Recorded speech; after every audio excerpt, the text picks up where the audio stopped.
అదే ఈ సెలబ్రిటీస్కి ప్రైవసీ, ఇండస్ట్రీకి పైరసీ, అసలు ఈ రెండు అస్సలు తప్పేటట్లేదు. ఆయన ఆల్మోస్ట్ ఒక 21,000 సినిమాలు మొత్తం అంతా పైరసీ చేశారు కదా. ఈ సినిమా ఇండస్ట్రీలో మూవీ పైరసీ అనేది చాలా పెద్ద ప్రాబ్లం అండి. బట్ సర్ప్రైజింగ్ థింగ్ ఏంటంటే చాలా మంది ఐబాబా రవిని సపోర్ట్ చేస్తున్నారు. ఇప్పుడు ఐబొమ్మ అని చెప్పేసి ఇవి చేసుకుంటున్నారు. సరే, టికెట్స్ రేట్స్ పెంచారు అనేది ఒక fair point, definitely fair point.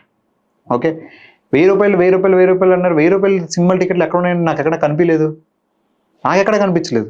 ఎప్పుడైనా నేను ఐమాక్స్ నేను వెళ్తాను, రోజు ప్రతిసారి సినిమాకి వెళ్తాను. నాకు 1,000 రూపాయల టికెట్ ఎక్కడ కనపడలేదు. ప్రతి ఓడు 1,000 రూపాయల టికెట్ చేస్తే కామన్ మ్యాన్ ఎలా చేస్తారంటే 1,000 రూపాయల టికెట్ ప్రీమియర్స్కి పెట్టారు. ప్రీమియర్స్ అంటే ఏంటి? ఒక రోజు ముందు ఒక దాన్ని ప్రీమియర్గా అంటే నీకు కొంచెం ఒక లగ్జరీ అని, అది ఒక లగ్జరీ. నీకు బాగా దొరద ఉంటే నువ్వు వెళ్ళి సినిమా చూసుకుంటావు. అదే నువ్వు ఇప్పుడు అంతే కదండి. కామన్ మ్యాన్ ఎలా చూస్తాడంటే కామన్ మ్యాన్ ఒకరోజు ఆగి చూస్తాడండి. డబ్బులు ఉన్నాడు అక్కడికి వెళ్తాడు, లేకపోతే లేదు. సరే పోనీ అది వదిలేయండి. 350 అని అన్నారు, 350 టికెట్స్ ఇది అన్నారు. సరే 350, ఇప్పుడు 50 రూపీస్ టికెట్స్, 100 రూపీస్ టికెట్స్ చాలా ప్లేసుల్లో ఉన్నాయండి. అక్కడికి ఎందుకు వెళ్ళరు? నాకు ఏసీ కావాలి, రిక్లైనర్ కావాలి. ఏసీ రిక్లైనర్ కావాలంటే వాళ్ళు అంతేగా చేస్తారు. నేను ఎవరిని సపోర్ట్ చేయట్లే, బట్ చెప్తున్నాను, మీకు ఒక 50 రూపాయలు టికెట్ పెట్టి నీకు ఏసీను రిక్లైనర్లు పెట్టి నీకు సినిమా ఐమాక్స్, అది కూడా ఎన్ని క్రోడ్స్ ఉంటుంది ఆ ప్రొజెక్షన్ నీకు 50 రూపాయలకి 100 రూపాయలు అంటే ఎవరిదైనా వ్యాపారమే కదా, ఎలా చేస్తాడు? ర్యాపిడో ఉంది, మీ దగ్గర 10 రూపాయలు ఉంటే బైక్ ఎక్కుతారండి, మీ దగ్గర డబ్బులకు 200-300 ఉంటే కార్ ఎక్కుతారండి.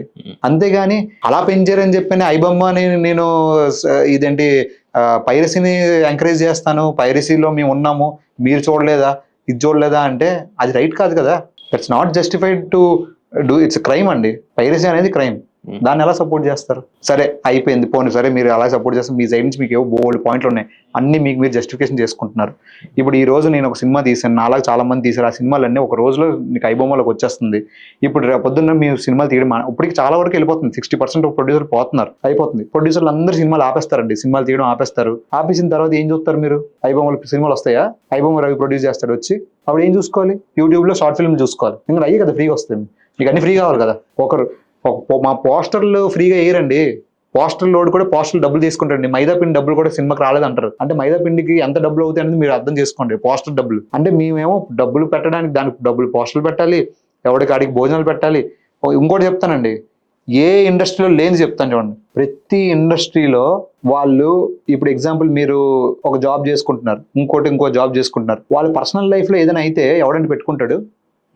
ఎవడు పెట్టుకుంటాడు? కంపెనీ పెట్టుకుంటాడా? మీకు జ్వరం వచ్చింది, మీ టాబ్లెట్లు ఎవరు కొంటున్నారు? మీరు చెప్పండి. మన మీరు పని చేస్తారు ఉంటారు కదా, మీకు జ్వరం వచ్చింది, మీకు టాబ్లెట్ ఎవరు కొంటారు? మీరే కొనుక్కుంటారా కదా. సినిమా ఇండస్ట్రీ అలా ఉండదండి, ఉండదు. ఆడు జడ్మెంట్ పని చేస్తాడంటే ఆడికి చిన్న స్క్రాచ్ వచ్చినా, మనం ఒకటికి స్క్రాచ్ వస్తుందంటే మొత్తం ఫుల్ బాడీ స్కానింగ్ చేయించుకున్నాడు. ప్రొడ్యూసర్ పెట్టాలి. ఎంతమంది ఫుడ్ ఇప్పుడు గూగుల్ అంటే కొంచెం వాడికి బాగా ఫుడ్ పెడతాడండి. ఎంతమంది ఫుడ్ పెడతారండి చెప్పండి? ఎంతమంది ఫుడ్ పెడతారు? ఎన్ని ఇండస్ట్రీలో ఫుడ్ పెడతారు? వాడు సెట్ మీద ఉన్నంత వరకు ఆడికి ఏదైనా మేమే చూసుకోవాలి. ఆడికి అర్జెంట్గా ఏదో వెళ్ళిపోవాలని అంటే ఆడికి క్యాబ్ కూడా మేమే పెట్టి పంపించాలి ప్రొడ్యూసర్. మరి అన్నిటికి డబ్బులు ఖర్చు పెడుతున్నాం కదా, నీకు ఐబొమ్మలో ఫ్రీగా చూస్తావా? అర్థమే కదా.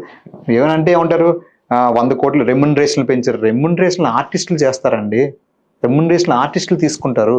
లేకపోతే ఇదేంటి ఇంత ఎక్కువ 1000 crores అని చెప్పంటారు, 350 crores చేస్తారు అని చెప్పంటారు. వాళ్ళు ఏమో ఐటీ వాళ్ళకి ఏమి ఇది చేసుకోరు కదా. అది చూసుకుంది అలా ఎన్ని సినిమాలు చేశారు? ఇలా 1000 కోట్లు అనేది ఎన్ని సినిమాలు వచ్చాయి? 10 సినిమాలు వచ్చి ఉంటాయా? అది 200 సినిమాలు వస్తున్నాయా? 10 సినిమాలు అయితే ఓన్లీ ఆ 10 సినిమాలకి పైరసీలు చేసుకోండి. పైరసీలు మాత్రం 1000 సినిమాలు చేస్తున్నారు కదా, 2000 వస్తే 2000 చేస్తున్నారు కదా. ఇప్పుడు నువ్వు ఏదో ఉద్యమం చేద్దాం, ఇప్పుడు అంతా అక్కడ ఇప్పుడు బయట ఇది జరుగుతుందంటే ఉద్యమాలే.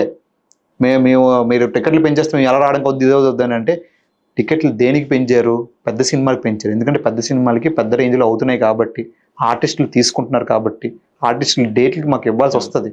మాకు డబ్బులు ఎక్కువైపోయి దొరద ఎక్కువైపోయి ప్రొడ్యూసర్లు ఎవడూ డబ్బులు ఇవ్వడండి. తక్కువైతే మాకు మంచిదేగా, అంతే కదండి, రికవర్ అవుతుంది కదా, ఇంకో సినిమా తీస్తాం కదా.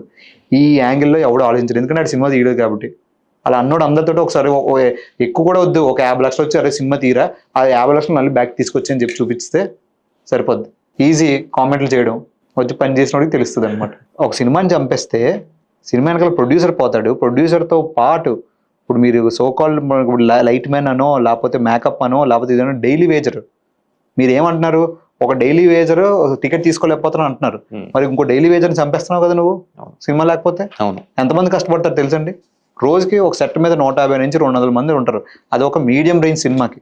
అదే ఇప్పుడు మన రాజమౌళి సినిమాలకి అలా పెద్ద పెద్ద వాళ్ళకంటే ఆల్మోస్ట్ 500 మంది పైన ఉంటారండి. క్యారవాన్లు అన్ని వరుసగా ఉంటుంటాయి. మరి ఇవన్నీ అన్ని నువ్వు చంపేస్తున్నట్టే కదా. అంటే నా పాయింట్ ఆఫ్ వ్యూ ఏంటంటే, సరే ఆయన ఏం చేస్తారంటే కోర్టు వదిలేద్దాం కానీ, ఇలాంటి వాళ్ళని యాక్చువల్గా వైట్ హ్యాట్ కన్సల్టెంట్స్ కింద చేస్తే సైబర్ సెక్యూరిటీ థ్రెట్స్ అనేవి చాలా హెల్ప్ అవుతాయి. ఇంకొకటి ఏంటంటే, ఒక ఎగ్జాంపుల్ తీసుకుంటే ఇప్పుడు స్విగ్గీ జొమాటో ఉంది కాబట్టి ఇష్టమైన స్విగ్గీకి వెళ్తాడు, ఇష్టమైన జొమాటో వెళ్తాడు. జొమాటో బంద్ అయినప్పుడు అందరూ ఇప్పుడు స్విగ్గీకి వెళ్తారు. ఇప్పుడు ఐబొమ్మ బంద్ అయినప్పుడు నెక్స్ట్ ఇంకోటి ఏదైతే ఉందో దాని మీదే మొత్తం అంతా ఫోకస్ ఉంటుంది, దాని మీద లోడ్ వెళ్ళిపోద్ది. అంతే. ఇలాంటి వాళ్ళు ఏమాత్రమైనా సరే వైట్ హ్యాట్ కన్సల్టెంట్స్ కింద ఉంటే ఈ లోపు కూడా మనం క్లోజ్ చేసుకోవచ్చు అని చెప్పి నా ఫీలింగ్. ఇప్పుడు ఇంతకు ముందు అంటే ఓటీటీలకి 200, 300 లేకపోతే 500 చెప్పిన పెట్టి చేసుకున్నారు. ఇప్పుడు అన్ని ఓటీటీలు కలిపి ఒక దగ్గర ఎక్కడో 200కి అంతకు ఉంది ఓటీటీ సమ్ ఏదో ఆల్ టుగెదర్ అన్ని అందులోకి వచ్చేస్తాయి. తక్కువే అది. నిజంగా 600 కూడా చేయలేనప్పుడు సినిమా టికెట్ అయినా 100 రూపాయలు ఖర్చు పెట్టాలా కాదా? నువ్వు ఇంకో 200 పెడితే నువ్వు ఒక 10 సినిమాలు కాదు కదా, ఒక 20 సినిమాలు చూడొచ్చు కదా అందులో.